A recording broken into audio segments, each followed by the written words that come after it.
Swayam Prabha. Digital India. Educated India.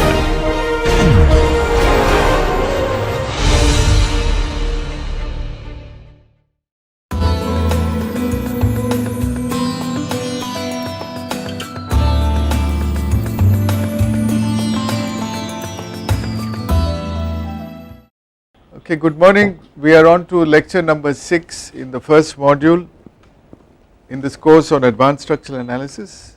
We are reviewing the basic structural analysis part 1.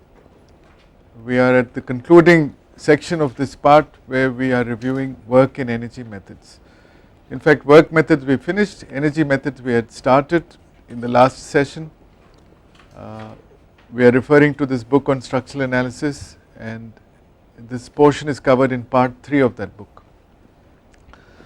If you recall, we ended the last session with the theorem, a popular theorem in energy methods, which says that the external work on a structure is equal to the internal strain energy.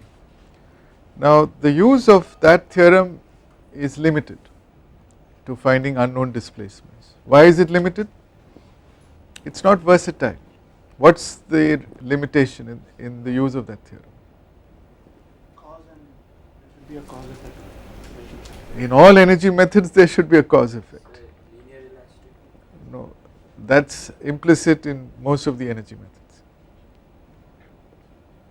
The limitation is you can find a displacement only under a load location, and there must be only one load.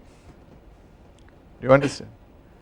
We'll demonstrate that with this problem of looking at shear deformation. So let's look at this cantilever beam subject to a concentrated load P at the free end B, and let that deflection be dB. What's the answer for dB? Normal deflection. PL cubed by 3EI. You can prove it by conjugate beam. PL cubed by 3EI. But that is not a complete answer. Why not? Because it doesn't include shear deformation. Because it doesn't include shear deformation. So we will see closely at how the shear deformation affects. So you can see the shear force diagram is shows a constant shear force P, and the bending moment diagram, in this case it is a sagging bending moment diagram, linearly varying. And if you want to find the strain energy in the system, it is easy. You can use that formula, but now we will include shear strain energy as well, right? So if you look carefully, this part where we multiply the bending moment diagram by itself is the part that comes from flexural strain energy, and this part is the part that comes from shear strain energy. And so the total energy would be given by this expression, where you both have flexural rigidity and shear rigidity Ga dash. Now this we can equate to what? This is strain energy in the system. Net internal. The total external work, the real work, which is equal to? No, P times dB is virtual work. What is the full expression for real work? Half P dB, because there is a cause effect relationship.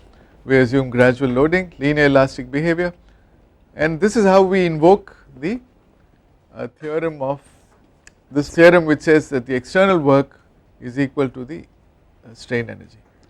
Mind you, if in that cantilever beam I had put a uniformly distributed load,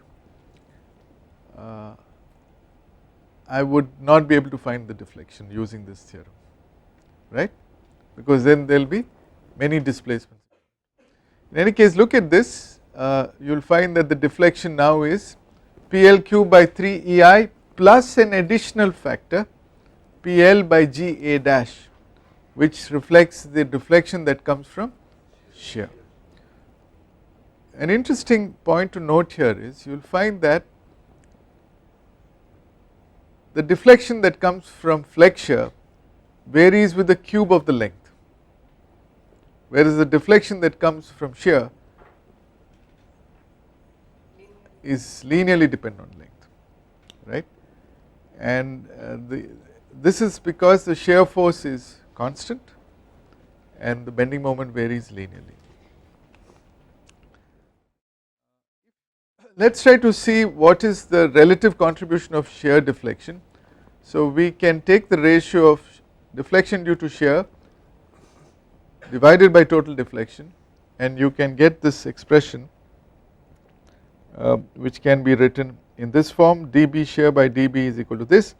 Let us define a parameter C which is L squared by 3 into G by E. G by E is a ratio that depends on Poisson's ratio, and A dash by I. Now let us take a simple example of a rectangular section, and for a rectangular section and for a material like steel where Poisson's ratio is 0.3, that expression for C will reduce to something like 1.282 into L by D the whole square. So you will find that L by D, span to overall depth ratio, actually dictates the contribution of shear deformations to the overall deflection, to the overall energy. And if you want to look at some practical examples, if the span by depth ratio is high, as it normally is, which is what makes the beam a skeletal element, a line element, you will find that the ratio of shear deflection to total deflection is low, negligibly low. 0.0035 is very low, it is 0.35%. If the span by depth ratio is 10, it is double that, 0.7%, and if it is 5, which is an intermediate beam, it is 3%. If it is 2.5, it is 11.1%, but if it is 1, which is the span is equal to the depth, it is as high as 43.82%.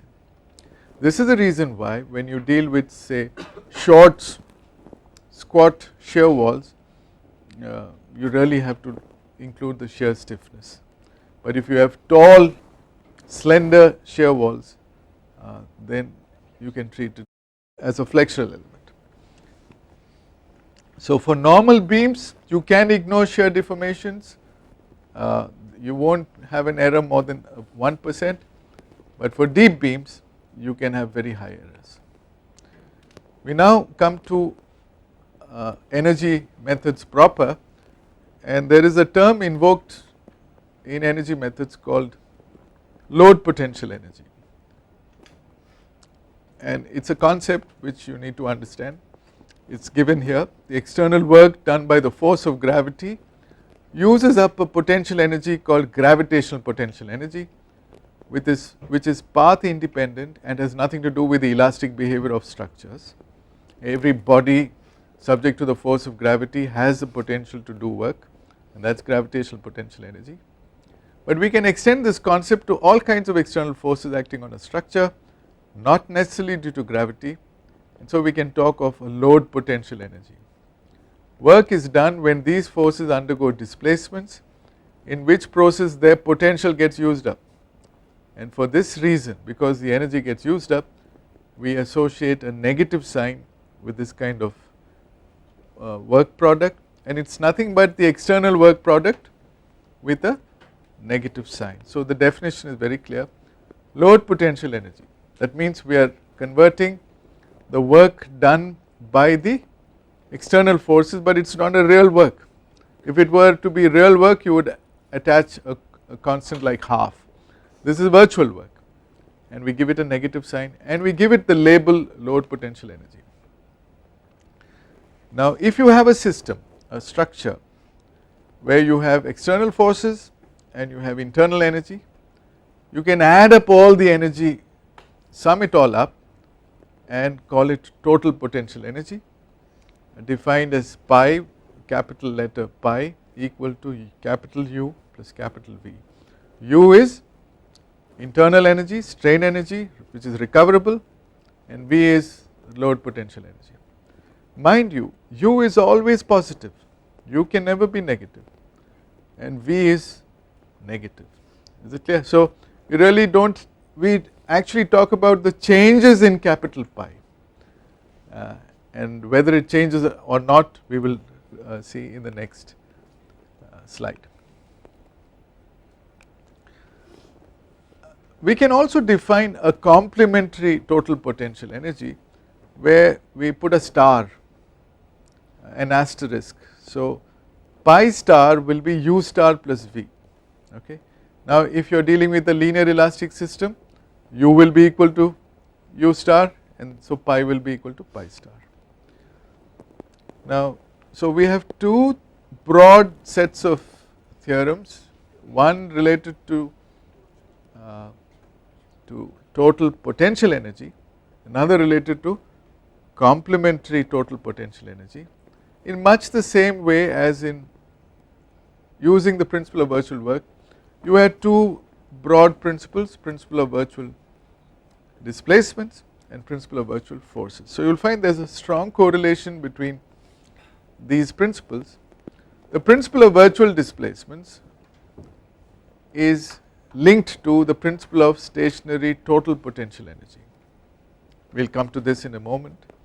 So this is one set of relationships where we look at the displacement field, they are called energy methods based on the displacement field, and we imagine that displacement field is modified ever so slightly. You give a perturbation to the displacement field and then you see what happens.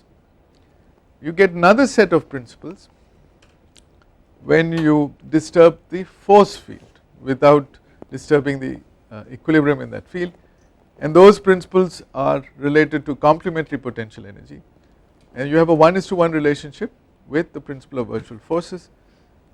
This is a kind of a big map, an integral map where you see all the energy methods, and we will take a quick overview of these principles. We will first look at the displacement based energy methods. So let us take for example a truss, and to generalize let us assume that all the elements are elastic but not necessarily linearly elastic. So if the elements exhibit non-linear elastic material behavior, then the loads, the deflections that happen at the joint locations, the so called external component of the force field and displacement field, will also show a corresponding nonlinear behavior. So let us take any coordinate j in the truss, it could be a vertical coordinate or a horizontal coordinate, and let us just see how that relationship between fj and dj changes as you increase the loads from 0 to the maximum value. And let us say that at some point it is stabilized and you have equilibrium, and we imagine that we gave a small perturbation to the displacement field, still maintaining compatibility, which means let us say d1 we change by a very small quantity, say 0.1%, either positive or negative. Similarly d2 I do by some other percentage, d3 and so on. So I do this in my mind, it is all imaginary, and we are going to invoke variational principles to prove this theorem.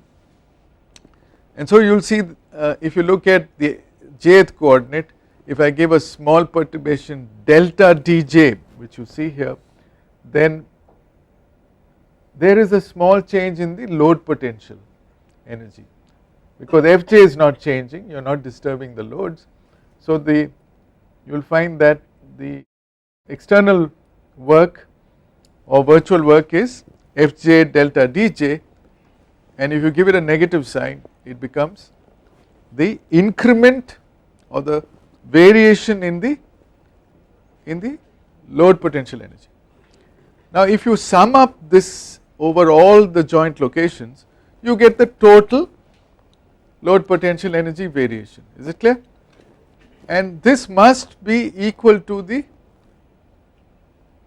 corresponding internal virtual work, right, internal virtual work. So The principle of virtual work says sigma Fj delta Dj must be equal to sigma Ni delta Ei, where the Ni Ei graph, the nonlinear picture may look like this, and that incremental strain energy is delta Ui, right. So first we look at the principle of virtual work. It says sigma Fj delta Dj is equal to sigma Ni delta Ei, clear. Now we bring in the concept of load potential energy. We see the term on the left hand side is minus delta V and the term on the right side is delta U. When you bring them both on the same side, you get delta V plus U, which we have defined as delta pi. So what do you conclude from this small proof? You get a theorem. What does the theorem say? What does it say? The total stationary potential energy is constant. Right. So, and it's a statement of equilibrium really. So the principle of stationary total potential energy, PSTPE, states that when the displacement field in a loaded elastic structure is given a small and arbitrary perturbation, maintaining compatibility and without disturbing the associated force field, then the first variation delta pi, first variation of the total potential energy is equal to 0 if the forces are in a state of static equilibrium. Is it clear? So this reminds you of which work principle? It goes back to Bernoulli. This was his idea of principle of virtual work, more correctly called the principle of virtual displacements. Is it clear? So it's the same thing expressed in an energy format, and it basically establishes equilibrium in the force field, and you can find an unknown force component in that force field. Now the alternative form of this same principle is more popular. So let's say you have some independent displacement parameters, I will give you an example, which usually is equal to the degree of freedom in that system, and let us call them d1, d2, d3 etc. Then you can always write pi, you can always write u and v in terms of these independent displacements, and so you can write an expression delta pi as a function of delta d1, delta d2 etc. equal to 0. Now if they are really independent, then you can invoke this chain rule, right. The chain rule says that delta pi can be written as delta pi by delta d1 into delta d1 plus this plus that equals 0. And what does the chain rule say? If this condition has to be satisfied, each one of these terms should be 0 because delta d1 etc. are independent and arbitrary, right. And if you do that, that one equation multiplies into large number of equations, as many as there are degrees of freedom, and you shift from a variational calculus formulation to a differential, partial differential equation.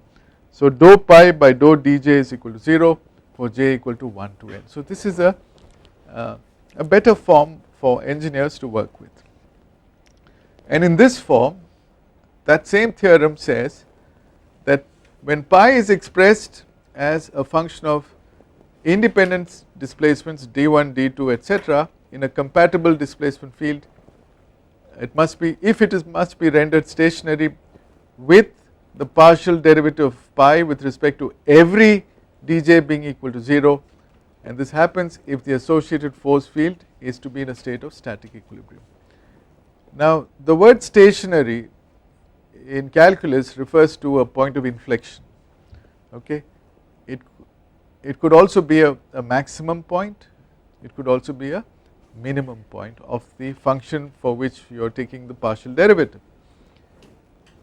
Now it can be proved if you have a linear elastic stable structure, then the stationary point refers to a point of minimum energy. So in that form it is more popularly known as the principle of minimum total potential energy, right. It's PMTP. Let us just demonstrate how do you do this. Take that same cantilever beam problem.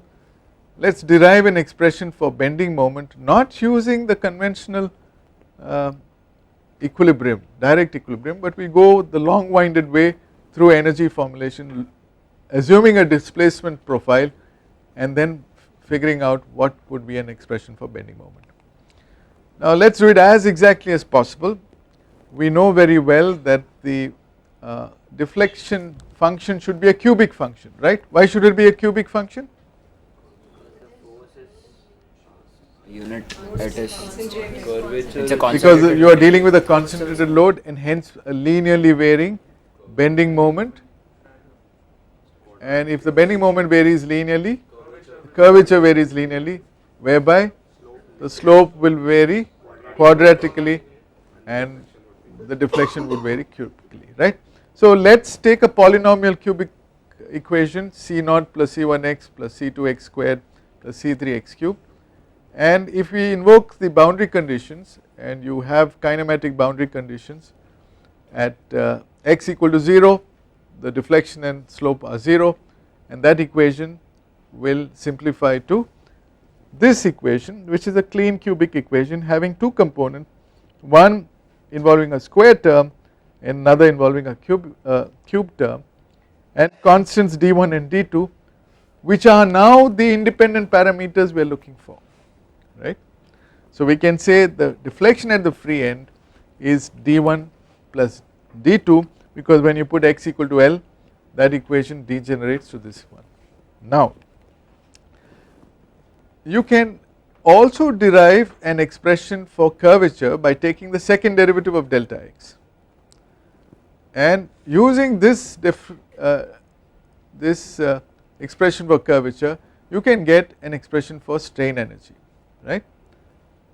Is it clear?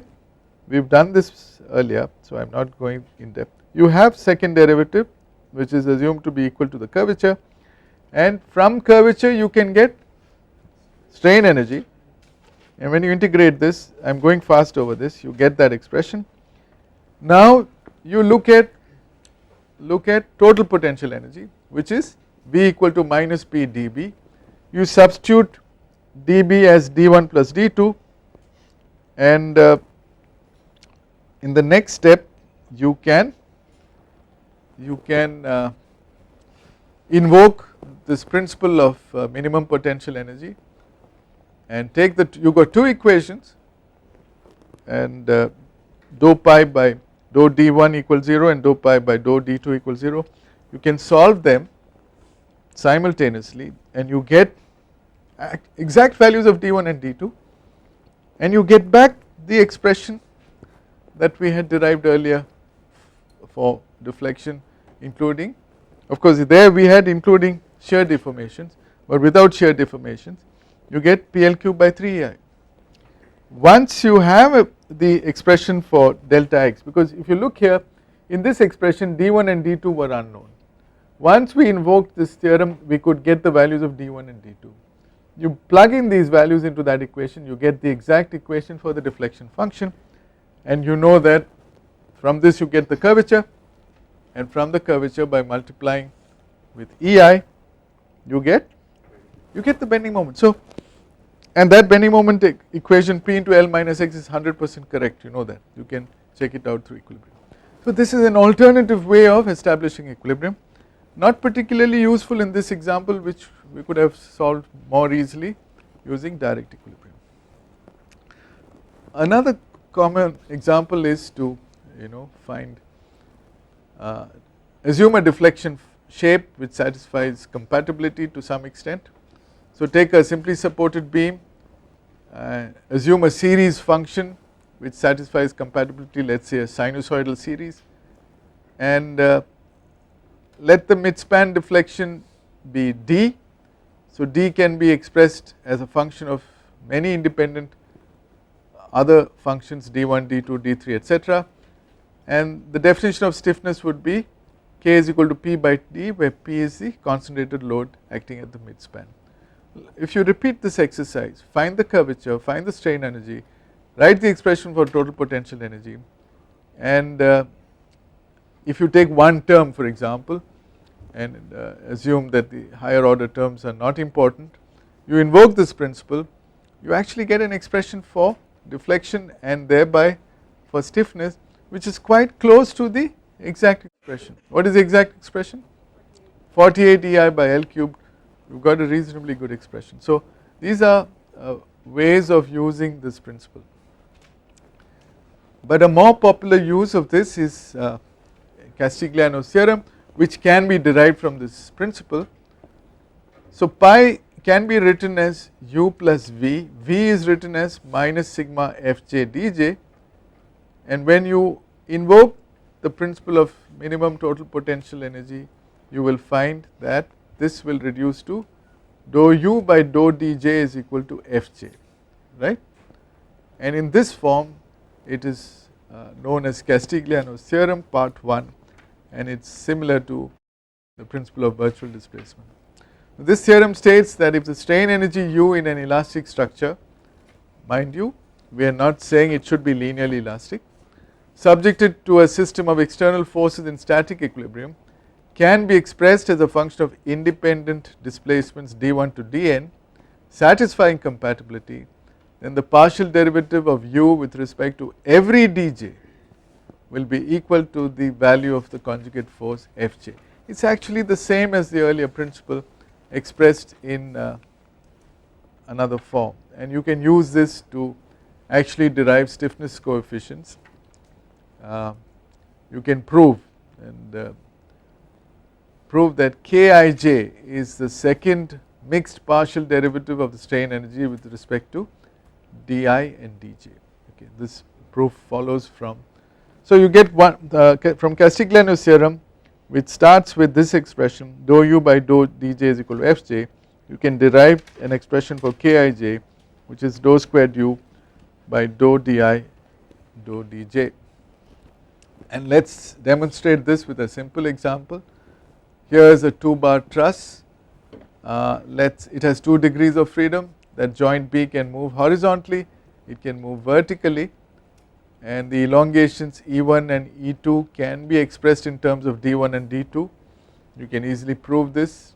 E1 is equal to D2 and E2 is equal to D2 cos 30 degrees. Okay, this is what you do.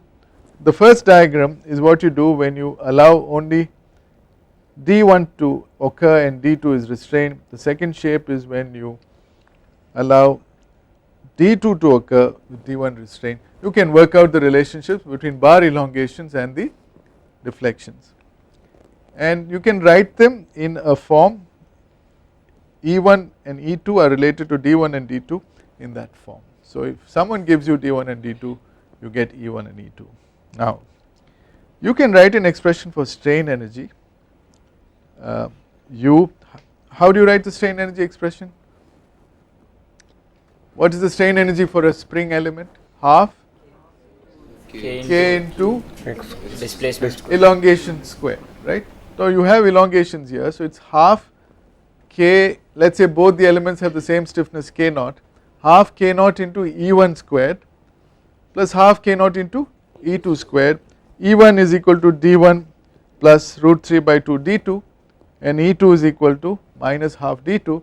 If you plug in those values, you can write an expression for u in terms of D1 and D2. Is it clear? I am going fast, you can verify this. Now if you take the partial derivative of D1 and D2, you get 2 expressions, and if you go to the fundamental definition of stiffness matrix, stiffness coefficient Kij, dou squared u by dou D1 dou D2, you can actually derive values of K11, K22, etc. in this manner. Now this is a hard way of doing it. We will be studying matrix methods where you do not need to do all this, you can generate it automatically, okay, but this is the original background to that derivation. You can also use it to find unknown bar forces, but for manual use usually we would do finding unknown forces directly. Okay, you wouldn't be using Castigliano's first theorem because it's more difficult. The real use of these theorems, so I am skipping this, real use of these theorems are to find unknown displacements, and for which you need to shift from this set of theorems. You notice here we finished the use of displacement based theorems. You can use it to set up equilibrium equations, dou pi by dou dj equal to 0. You can use it to find unknown forces, that is Castigliano's first theorem, dou u by dou dj equal to fj. You can also use it to find stiffness coefficients kij. Is it clear? So these are powerful uses. At least theory wise you should be familiar with these terms. Now we will look at the force field, which is related to principle of virtual forces. So you have corresponding principles. So corresponding to delta pi equal to 0, you have delta pi star equal to 0. So you would call that theorem the principle of stationary total complementary potential energy, and you see a parallel. You use this to find some unknown displacements in the displacement field. So instead of setting up equilibrium equations, you now set up compatibility equations. Instead of finding unknown forces, you find unknown displacements. Instead of finding stiffness coefficients, you find flexibility coefficients. You are doing a similar exercise, and you see a beautiful symmetry in these relationships, and you can do the same thing using work methods without getting into energy, and that would be a use of the principle of virtual forces. So can you see this map? With practice you will be familiar with these different approaches. So now I will go fast. You are familiar with the way of deriving these theorems. Here you go back to that truss, and instead of disturbing the displacement field, you disturb the force field. You increment those forces positively or negatively by a very small component, and you invoke the principle of virtual work, and you will find that now delta V plus delta u star, which is delta pi star, is equal to 0. You can prove this in the same way. Okay, so there is no need to explain this further. So you have the external incremental change in work and the change in strain energy. So the principle in this form states that when the force field in a loaded elastic structure is given a small and arbitrary perturbation, maintaining equilibrium and without disturbing the associated displacement field, then the first variation of the total complementary potential energy is equal to 0 if the displacements satisfy compatibility. Now if you write this equation side by side with the earlier equation, which is the principle of stationary total potential energy, you will find many similarities and differences. The format is the same, but there you are disturbing the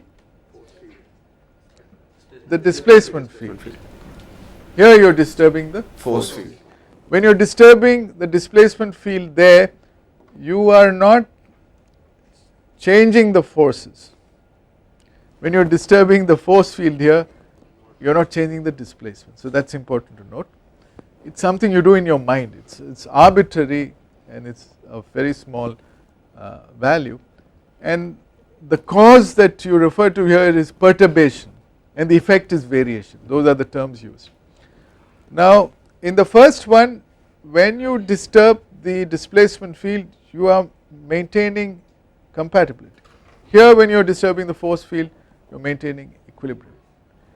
And when you find the first variation delta pi here, delta pi equal to 0 is a statement that establishes equilibrium in the force field although you disturbed the displacement field, whereas here delta pi star equal to 0 is a statement of compatibility which you get although you disturbed the force field. So there is a symmetry in these relationships. An expression of compatibility, you can go through the same procedure and you can find the alternative form, which reduces to dou pi star by dou fj equal to 0. Earlier it was dou pi by dou dj equal to 0, and that one equation, that is the first variation of pi star equal to 0, now multiplies into n number of equations depending on the number of independent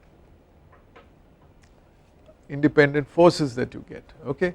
So in this alternative form, it states that the total complementary potential energy pi star in a loaded elastic structure expressed as a function of n independent forces F1 to Fn in a statically admissible force field, that is a force field which satisfies equilibrium, must be rendered stationary with the partial derivative of pi star with respect to every Fj being equal to 0 if the associated displacement field is to satisfy compatibility.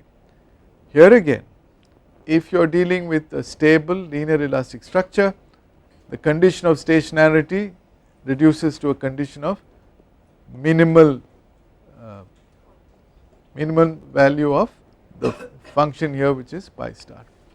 So in this form it is called PMTCP, that is principle of minimum total complementary potential energy. A mouthful of words, but it is the concept that you need to remember. One simple demonstration, again let us take a cantilever beam, but this time it is different. You have many loads acting. You have one load, let us take load P, but you want to find the slope and deflection at some arbitrary location x. Okay. Now in this theorem you have to impose, if you want to find d1 and d2, d1 is the slope at x and d2 is the deflection at x, you have to introduce imaginary corresponding conjugate forces F1 and F2 and later put them equal to 0, because that is how you generate the equations. You are familiar with Castigliano's theorem. So write down the bending moment expression. You can separate out the real one caused by P, which is a straight line, and the one caused by imaginary F1 and F2, which is also a straight line but not starting, yeah, it is exactly as shown, and you can write down the value. So M at any location xi has two forms. You have to break it up into two parts, one up to x and one beyond x, and beyond x you will find F1 and F2 do not have a role to play because there is no bending moment caused by F1 and F2. So you have got this expression for bending moment at any location xi, and you can expand this, ignoring shear deformations, write an expression for u star, okay, that can be generated easily. This is u star, the full form of u star. Now this u star is a function of not only P but F1 and F2. Now you invoke the theorem, load potential energy pi star, what is V? V is minus P into the total deflection under the load plus the deflections caused by the imaginary F1 and F2, right. So you get that expression and invoke the theorem dou pi star by dou F1 equal to 0, and when you invoke this expression, when you take the final form you should insert the values of F1 and F2 equal to 0. Similarly you take the second equation dou pi star by dou F2 equals 0, you get the values of d1 and d2, you get the slope and deflection using this energy formulation. You can do the same thing using Castigliano's theorem part 2. Here again you can prove using a similar procedure dou u star by dou Fj is equal to dj for 1 to n, and here you can take advantage of the fact that u is equal to u star for linear elastic behavior, and so for beams you get that expression. Can you say something about these expressions? Have you encountered these expressions earlier in a different form? For beams it takes this form for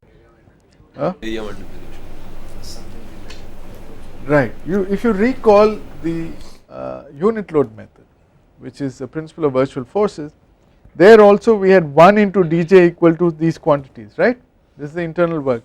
Now the similarity is everything is same except this expression comes in. What is dm by dfj?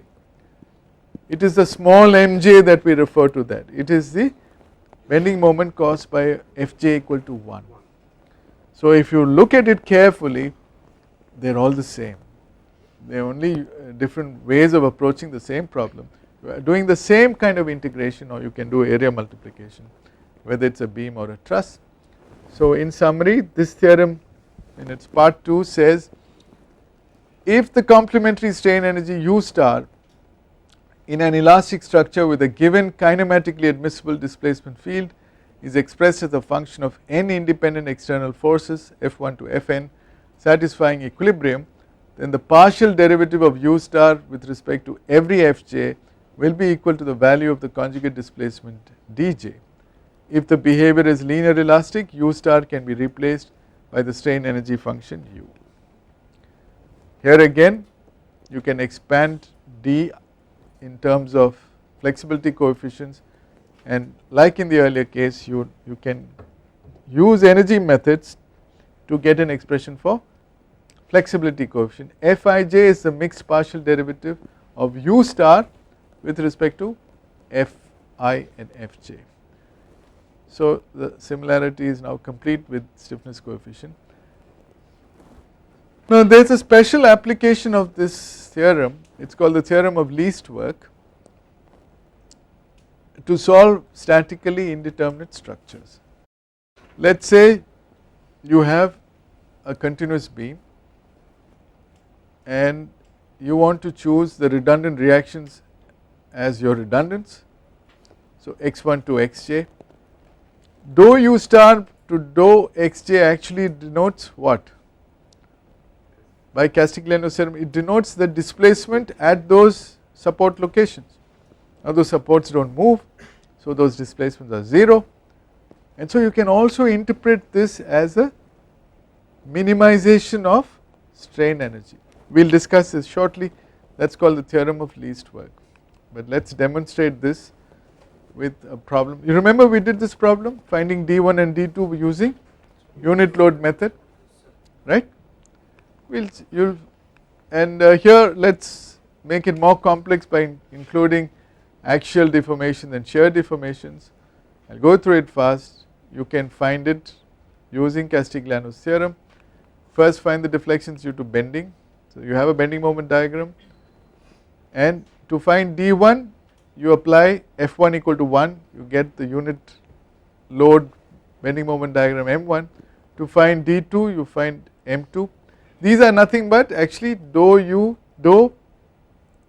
capital M divided by dou F1 and dou F2, and so you can work out the same method. It resembles a unit load method, and you can find that the deflection caused by bending is 5.61 at point 1, and if you want, and at d2 it is something, then you can also find deflections caused by shear, okay, using the similar expressions, and at the end of the day we are interested in total values. You will find that the total deflection d1 and d2 is 5.64 and 9.34 mm downward and to the right, and those additional terms that we have cut off here are terms that come from shear and axial, and you will see that they are actually negligible. So there is again another proof why we can ignore shear deformations and axial deformations in normal frames which are well proportioned. Earlier we said that the energy caused by shear and energy caused by axial forces is negligible. Now we are actually saying not just the energy, it is also the deflection. So do not bother, make your life easier. When you see a frame, worry only about bending, flexural strain energy. When you see a beam, do that unless the beam is deep. When you see a truss, only axial strain energy. So you can use it to find truss deflections, same method, a little complicated. You have many members here, you given the area of cross section of each member, given modulus of velocity, you can use Castigliano's theorem to invoke deflections at any points of your interest. First you need the actual flexibilities of all the members, and then invoke this equation and you can prove this. These are exercises that you need to do. We are just reviewing something that you've already learnt.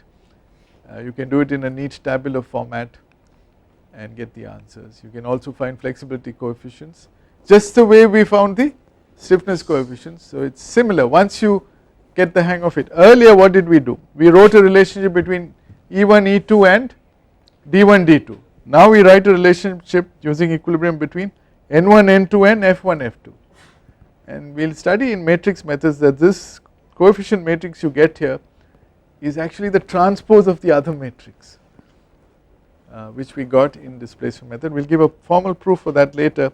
Now you calculate, you write an expression for complementary strain energy, and you must remember the Castigliano's theorem simplified everything, because it got rid of load potential energy, it got rid of total potential energy, and so you have only strain energy and complementary strain energy.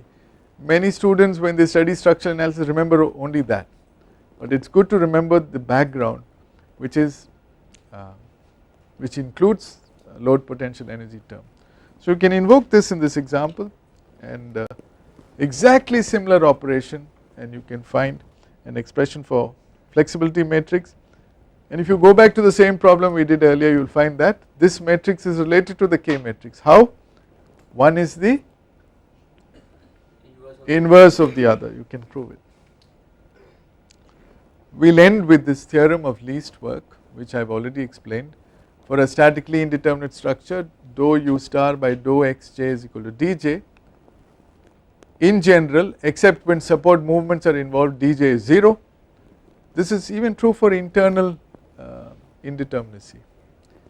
So you can give this an interpretation. When you say dou u star by dou xj equal to 0, you can view it as a minimization of complementary strain energy. So the expression goes this way. The theorem of least work states that of all the possible values that the redundants in a statically indeterminate and linearly elastic structure can assume, the true solutions ensuring compatibility in the displacement field correspond to the condition of minimum complementary strain energy u star, or because it is linear elastic you can say minimum strain energy u, because both these terms are equal.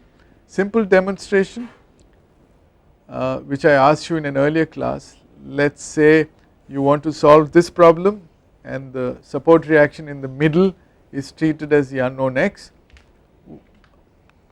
You remember I said every student in this class can give his own value of x, and you can compute strain energy, and if you actually compute strain energy, which means you have to integrate the bending moment diagram, take the square of it and so on, you will find that for any value of x you can get a strain complementary strain energy, and you can even assume foolish values of x which go negative, it is not going to be negative, and you will find that if you plot x, every value of x will give you other reactions which are statically admissible.